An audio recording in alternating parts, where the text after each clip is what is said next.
একটা ভয়ঙ্কর দুর্ঘটনা কেড়ে নিয়েছিল দাদার একমাত্র ছোট ভাইয়ের জীবন। থমকে গিয়েছিল সমগ্র পরিবারের জীবনের গতিবিধি। বাড়ির ছোট ছেলের মৃত্যুর শোক কাটিয়ে জীবন যে স্বাভাবিক ছন্দে ফিরবে সেটাই ছিল অকল্পনীয়। কিন্তু জীবন তো আর থেমে থাকে না। ছোট ভাইয়ের শোক ভুলতেই সেই সঙ্গে এই দুর্ঘটনায় যেন আর কারোর জীবন কেড়ে না নেয়, তাই রাজ্য পুলিশের সেভ লাইফ প্রকল্পের প্রচার নিজের উদ্যোগে করে যাচ্ছেন দুর্ঘটনায় প্রাণ কেড়ে নেওয়া ছেলের দাদা। সুরজিৎ চন্দ্র বীরভূমের তারাপীঠ এলাকার বাসিন্দা। পরিবারে ছিল মা, বাবা, দাদা, দিদা, বৌদি আর 5টা মধ্যবিত্ত পরিবারের মতোই কাটছিল তাদের দৈনন্দিন জীবন। সুরজিৎ চন্দ্র ছিল রামপুরহাট কলেজের প্রথম বর্ষের ছাত্র। পড়াশোনার পাশাপাশি বাবা এবং দাদার হাতে তৈরি খাবারের হোটেলে এসে মাঝে মধ্যে কাজ করতেন।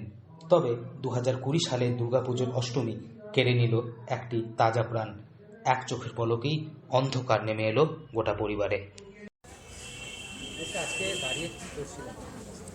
আমি যেদিন থেকে আমার মোটামুটি 2020 সালে আমার ভাইকে হারিয়েছি, সেদিনের পর থেকে আমি যখনই কাজ ফাঁকা থাকি তখনই রাস্তায় দাঁড়িয়ে যখন হেলমেট থাকে, যাদের থাকে না তাদেরকে দোষে বলি যে হেলমেটটা পরে অবশ্যই, আর যারা একটা গাড়িতে যারা 3 জন আসে তাদেরকেও বলি, যতটা পারি চেষ্টা করি যে সেভ লাইফ মেনে চলুন সবাই, আর হেলমেটটা।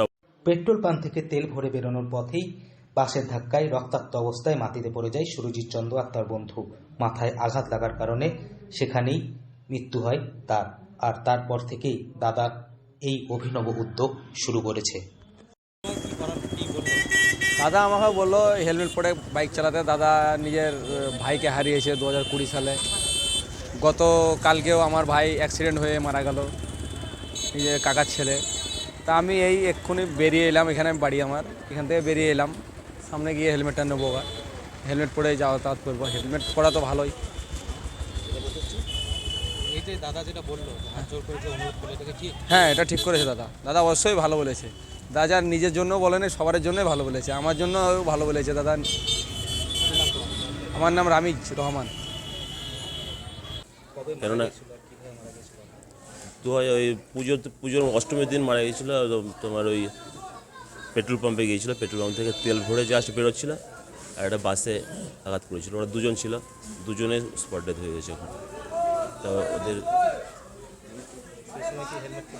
না, হেলমেটটা পড়েছিল না, শুধু জাস্ট আমাকে বললো যে তেলটা ভরে আনে। তেলটা ভরে এখানে পেট্রোল পাম্প, তেলটা ভরে এনে বেড়াতে যাওয়ার কথা ছিল বিকেলে, পুজো চলছে তখন। দিয়ে কই গেল, বাস হারিয়ে গেলাম। আর ওই ভাইকার চোখে দেখাও দেখতে পেলাম। বীরভূম থেকে সৌভিক রায় রিপোর্ট, লোকাল 18 বাংলা।